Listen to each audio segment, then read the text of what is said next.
Chapter 4. The Fight. Spring deepened into summer the way a tide came in, quiet at first, then suddenly everywhere. Marcus learned the ship by sound before he learned it by shape.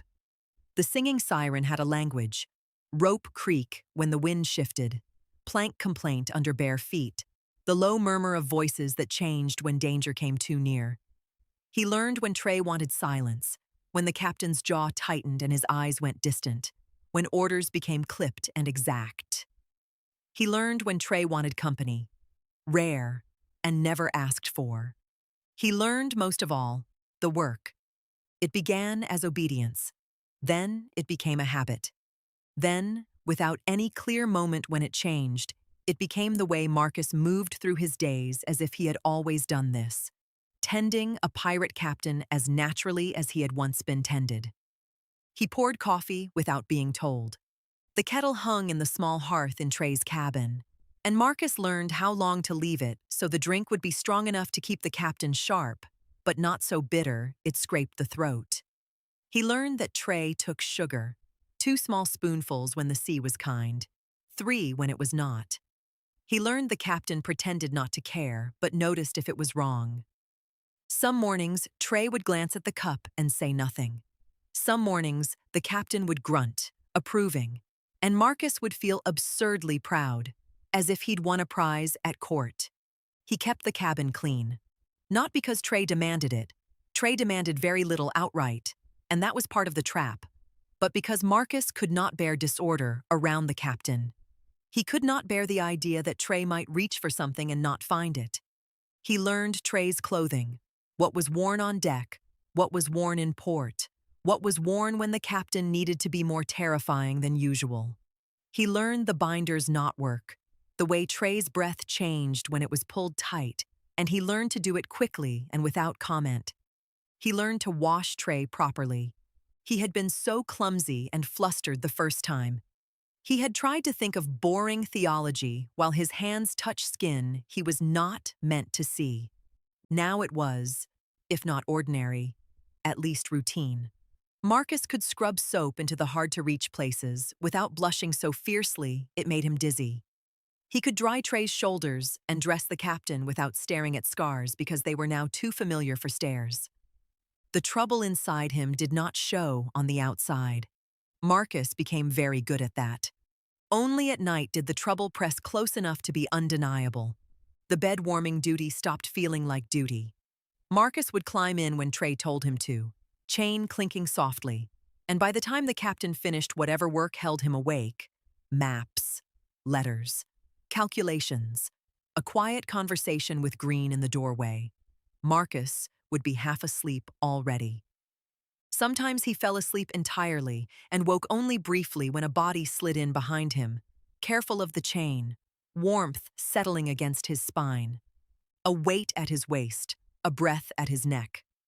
A quiet threat, sometimes, uttered with an undertone of tenderness, that made Marcus only press closer to the person behind him. It should have shamed him. It should have frightened him. It did neither. The chain remained. The cuffs remained. The key on its cord remained against Trey's skin when the captain turned. A small, hard thing that told Marcus exactly where the limits were. And Marcus learned to live inside these limits with quiet contentment. The ransom demand went out because that was what pirates did and what hostages were for. There was no reply. At first, Marcus told himself it was merely a delay. Then days became a week. Then a week became 2. A month came and went, and still there was nothing. No counteroffer, no insult, no plea, no proof of life demanded. Nothing. Marcus felt the absence like a bruise pressed too often. Tender, familiar, impossible to ignore. It hurt. And a part of him felt relieved. He hated that part. He fed it anyway. Because in the absence of Ransom, the only life Marcus had was here. Coffee, salt air, and Trey's cabin. The steady expectation that he would be useful and quiet and close. He began to want that life with a hunger that frightened him more than chains ever had. And somewhere in the slow, domestic rhythm of it, Marcus realized what the trouble inside him was. He was falling in love with the captain, not desire, even though he felt that too more often than he was willing to admit. It was something deeper and calmer and utterly unexpected. It did not arrive with thunder. It arrived like summer. At first, it was just a creeping warmth, and then suddenly, the world changed color. Trey told herself the silence from Storm Coast was convenient. A hostage was only valuable as long as someone wanted him back. The longer Marcus Eisen went unclaimed, the more he became, by necessity, something else. A mouth to feed, a pair of hands to use, a problem to solve. Trey had solved problems before. She had solved them with knives and ropes and clever lies. This one she solved with routine. She told herself she kept the boy because the boy was useful, because the boy kept quiet, because the boy would go home and never speak of what he'd seen. All true. Also, not the whole truth. There were mornings Trey woke with her shoulder aching and his ribs itching under old scars, and found coffee already poured, sugar added exactly right, and the boy sitting nearby with a book open on his knee like the world made sense. There were nights Trey slid into bed behind him and felt Marcus relax, sometimes even press himself sleepily into her. Trey had not expected a trust this profound, given so easily. She had not expected to like the boy either, not just as a soft thing to order around, not as a toy to play with when the sea got lonely, not as leverage, like, as a person. The word sat strangely in Trey's mouth, too gentle, too human. The silence from Storm Coast should have been an inconvenience. Secretly, Trey was glad. She hated herself for it, in the way she hated herself for wanting any softness at all. But the warmth remained, solid and stubborn. If no one claimed Marcus, then Marcus stayed. And Trey found that the thought did not taste like guilt. It tasted like relief. Lord Fenn was ransomed at the end of the first month. The old man came out of the storage cabin thin and furious and very much alive, leaning on a cane that had not been his when he entered the ship. His son's coin came in a sealed chest that Green counted twice, and then Lord Fenn was put into a boat and sent off with as much dignity as Trey cared to allow. On deck, before he climbed down the rope ladder, Lord Fenn asked to see Marcus. Trey permitted it with a raised eyebrow and faint amusement, as if curious what an old man could say that mattered. Marcus came, cuffs still on his wrists, but no chain, though Green stood close enough to remind him of the price of foolishness. Lord Fenn looked Marcus over with the blunt gaze of someone too old to bother with politeness. "You look well," Lord Fenn said, sounding faintly surprised by it. Marcus began, then found he didn't know how to finish. "I'm chained to a pirate captain's bed, and somehow less miserable than I have ever been," was not a sentence he could say aloud. Lord Fenn snorted, as if reading it anyway. He reached into his coat and pulled out a small book. Its cover was dark leather, worn at the corners. The pages were thin, the kind made to survive travel and repeated handling. "My prayer book," Lord Fenn said. "I won't need it on land. The gods hear better when your feet are on stone." Marcus took it carefully, as if it might burn him. "I don't pray." "You don't need to," Lord Fenn replied. "The North Star does not require manners." His eyes, pale and sharp, flicked toward Trey, watching from a distance like a predator pretending not to care. "I've seen life, boy. I've seen men run from home and men die for it. North Star leads people home, yes, but home is not always where people believe it to be." Marcus's throat tightened. Lord Fenn's hand, thin, veined, stubborn, settled briefly on Marcus's wrist. The gesture was almost kind, almost a blessing. "You look comfortable," the old man said. "That's not a sin. It's only dangerous." Marcus swallowed. "Thank you." Lord Fenn huffed. "Don't thank me. Thank the stars if they let you survive your own heart. Then he climbed down into the boat, cursing the sea with the vigor of a man who intended to keep living long enough to complain.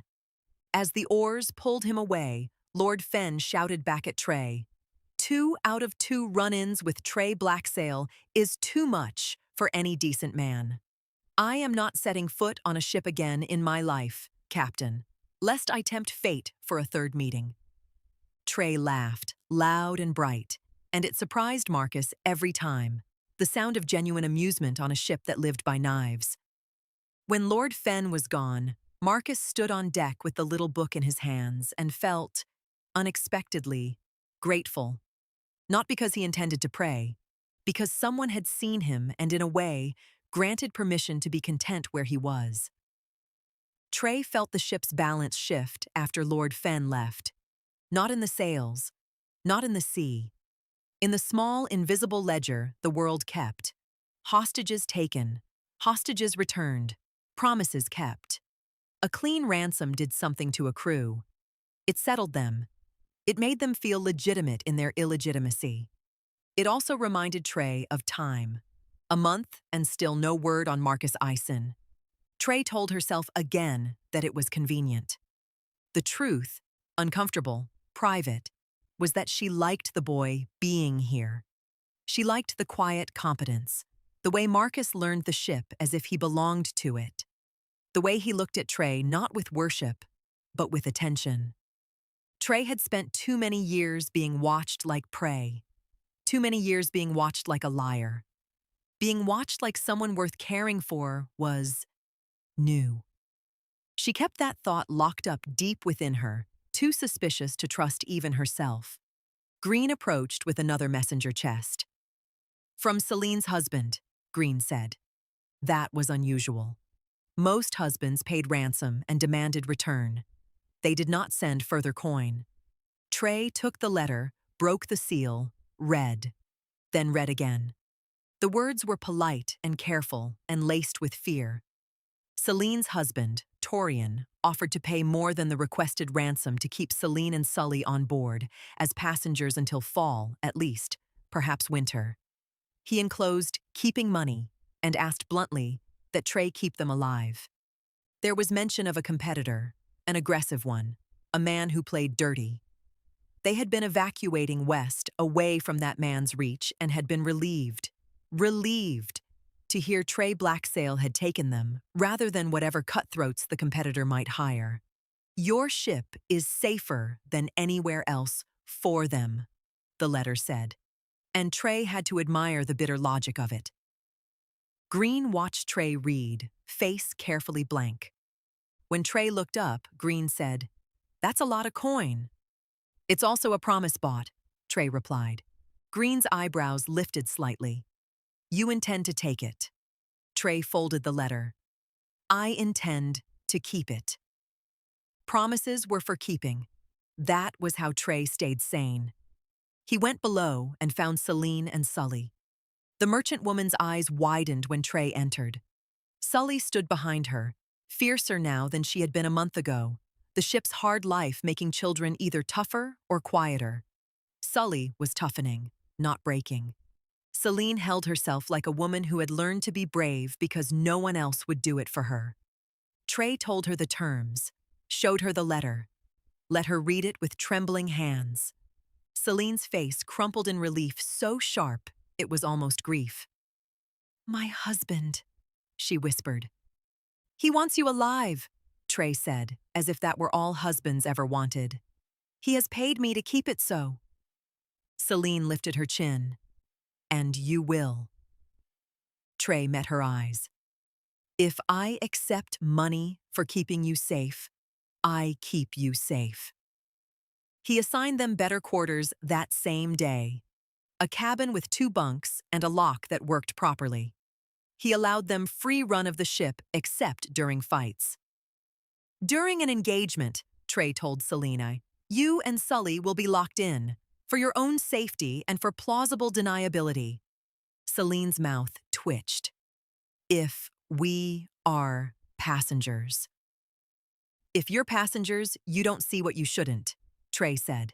But you'll have a key. He held it out. A simple iron key on a cord. And instructions. Celine took it as if it were a weapon. If the ship is at risk of sinking, Trey continued, you do not wait for permission. You open the door. You take Sully. You find Hawk or Green. If you cannot find them, you find the nearest boat, and you get in it. Celine's hands tightened around the key. And if you are busy dying, Trey finished because there was no point being delicate. Then you save yourself anyway. I accepted the coin. I owe you survival. Celine stared at Trey for a long moment, then nodded once. Understood. Trey left the cabin feeling oddly hollow. Keeping a woman and child safe should have felt like penance. It felt like responsibility. That was worse. The competitor turned out to be serious trouble. Trey learned it the way pirates learned most things. Through rumor, through observation, through the sudden appearance of someone else's intentions on the horizon. A cutter shadowed them for 3 days, staying just beyond comfortable range. Hawk spotted her first. Hawk always did. Eyes narrowing, face turned toward the line where sky met sea. She's hunting, Hawk said, voice quiet as prayer. Trey took the spyglass and studied the sails. Not a Navy ship, not a merchant, a pirate. The name came with the next coastal contact, traded for coin and threat. Captain Jack Sixman, named for fighting 6 men once and winning, and the world loved a story it could remember. He had been hired to hunt Trey down and buy Celine and Sully off her. That was the competitor's aim, written in another man's greed. Trey felt something cold settle into her stomach. Not fear, anger. She had accepted the coin for protection. She had given her word. And now another captain thought he could purchase that word like cargo. Trey called a council in the small space beside the chart table. Green stood with arms crossed. Hawk leaned on the rail, listening with that strange sea sense that made him more animal than man. Bang arrived last, scowling as if inconvenience were a personal insult. They want the woman and the child, Green said when Trey finished explaining. His voice carried a quiet disgust. They'll try to take them. They'll try, Trey replied. Bang snorted. You want to run? Trey looked at him. Do I look like a man who runs? Bang's grin was sharp and joyless. Then we fight. A fight damages ships, Trey said. Damaged ships bleed coin, and dead crew don't spend theirs. Green's jaw tightened. What's your other idea, Captain? Trey exhaled slowly. The sea smelled like iron today. We offer terms. Bang barked a laugh. To Jack Sixman? To his pride, Trey corrected. He sent a flag of parley. Jack Sixman agreed, because men like that always agreed when they thought they were about to win in a way that made them legends. The cutter drew near, and the 2 ships rode the same swell like animals circling. Jack Sixman stood on his deck in a bright coat, too fine for sea work, his hair tied back with ribbon as if he expected applause. He raised a hand, relaxed and casual. Trey Blacksail, Jack called, voice carrying. You got something that belongs to my employer. Nothing on my ship belongs to anyone but me, Trey shouted back. But I'll make you an offer. Jack spread his arms. Go on then. We can fight it out, Trey said, and leave both our crews bleeding in the water, or you can duel me. A ripple ran through both crews, excitement sharp as spice. Jack's smile widened. You? If you win, Trey continued, you take what you came for. If I win, you leave. Alive. If you behave, albeit limping and lighter in the water, and you tell whoever paid you that Trey Blacksail does not sell promises. Jack laughed like a man who had never been afraid. Confident, aren't you? Trey lifted his chin. So are you. Jack's eyes gleamed. He loved the story already. Fine, Jack said. A duel. Here. Now. Trey stepped back from the rail. Green caught her sleeve briefly. His voice dropped. Captain. Trey met his eyes. Green didn't say don't. Green had learned long ago that don't was a wasted breath. He only said, come back. Trey's mouth tightened. I intend to. Marcus did not see the duel. He was not allowed on deck during negotiations. Trey had been careful about that. Marcus was kept below, in the captain's cabin, chained, but the door was open. He heard the shift in the ship's voice. He heard the crew's excited murmurs, the scrape of boots, the sudden tightening of the air. Then Green appeared in the corridor and snapped, all hands not needed topside, stay out of the way. Marcus caught Green's eye through the open door as the man passed. What's happening? Green looked at him as if debating honesty. A duel, Green said at last. Captain's doing something stupid. Marcus felt his stomach drop. Against who? Jack Sixman, Green replied, and the name meant nothing to Marcus except the way Green said it, like a curse. Green kept moving. Marcus stood and listened as if listening could change fate. He heard the distant roar when the duel was announced, heard the creak of planks as men shifted to watch, heard, faintly, the ring of steel.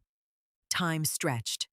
Marcus pressed his hand to the wall, as if the ship might transmit information through wood. He thought of Trey, of the scars, of the fresh healing cuts, of the competence that hid exhaustion. He realized, with a kind of clarity that made him nauseous, that he could not bear the thought of not having his captain anymore. The ring of steel went on and on. Then a shout, pain, triumph. He couldn't tell which. Silence, held breath across 100 throats. Then the sudden explosion of noise, cheers, laughter, the kind of sound men made when death missed them. Marcus's knees nearly gave. Green came back down the corridor later, face grim. It's done, Green said. Marcus searched his face. Did he? Captain won, Green said, but he's hurt. Marcus went cold. How hurt? Green's mouth tightened. Enough, be ready. Marcus went and prepared water and bandages and whatever else an injury might need. Trey won. Trey always won, because she did not stop. Jack Sixman fought like a man who had made violence into theater. Wide swings meant to impress, flourishes that belonged on a stage. Trey fought like a man who had learned violence in a locked cabin with no audience and no rules. Close, efficient, mean. The duel was fierce anyway. Jack was not a fool. He adapted. He stopped smiling. Steel met steel. Sweat burned Trey's eyes. A cut opened along her forearm, then another at her side. Hot lines of pain. She ignored them. Pain was information.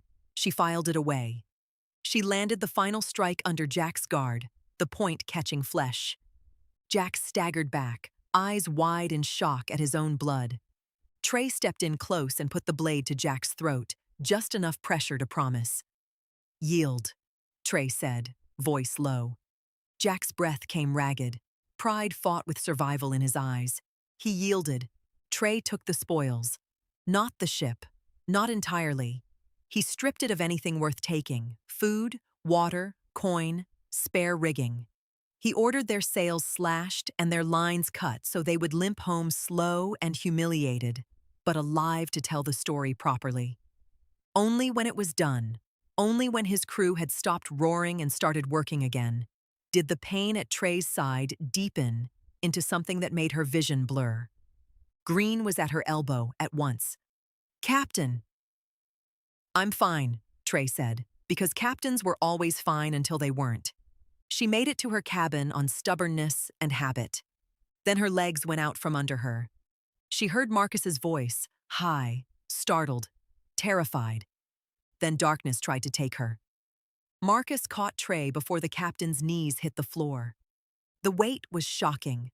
Trey was solid, heavier than Marcus expected, all muscle under that carefully maintained softness. "Captain," Marcus said, and the word broke. He got Trey onto the bed with frantic care, hands slipping on sweat and blood. There was blood. Too much blood. Soaking Trey's shirt at the side. Marcus's stomach flipped. He had read about wounds. He had never had to stop one. "Green!" Marcus shouted, and hated that his voice sounded like a child's. The door opened almost at once. Green took in the scene in one glance and swore. "Hold pressure," Green snapped, and tossed Marcus a folded cloth, cleaner than it had any right to be on a pirate ship. There. Hard. Marcus pressed the cloth to Trey's side, blood soaked through in seconds, warm and slick. He pressed harder, hands shaking. Trey's eyes fluttered open briefly, dark, unfocused. "Don't!" Trey rasped, and the rest was swallowed. "Shut up," Marcus said, and startled himself with it. Trey's mouth twitched, almost a smile, or a grimace. Then the captain's eyes slid shut again. Green moved fast, stripping away clothing, checking wounds with the blunt competence of a man who had seen too much. Bang appeared in the doorway, took one look, and left without a word. Fetching something, Marcus realized with a distant gratitude. Supplies, bandages, whatever they used. Marcus kept pressure.